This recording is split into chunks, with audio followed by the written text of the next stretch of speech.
வணக்கம். என் குருநாதர் எழுத்து சித்தர் பாலகுமார சார் அவர்களை மனதார வணங்கிவிட்டு உங்களுடன் பேச தொடங்குகிறேன்.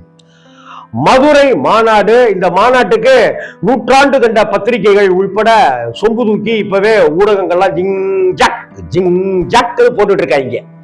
மாநாடு இப்படி நடக்குது, மாநாட்டுக்கு உண்டான ஏற்பாடுகள் அப்படி நடக்குது, இத்தனை பேர் வரப்போறாங்க, பெண்களுக்கு இவ்வளவு நாற்காலிகள், ஆண்களுக்கு இவ்வளவு நாற்காலிகள், கர்ப்பிணிகளுக்கு இடம் இல்லை, குழந்தைகள் வரக்கூடாது, அப்படி இப்படின்னு பயங்கரமா பக்கா பிளானிங்கோட குஜராத்திலேருந்து ஆட்கள் இந்த தாவேகாவுடைய 2வது மாநில மாநாட்டு மதுரையில் நடக்கக்கூடியதுக்கு 21ஆம் தேதி நடக்கக்கூடிய மாநாட்டுக்கு மிகச்சிறந்த முறையில வேலை பார்த்துட்டு இருக்காங்க.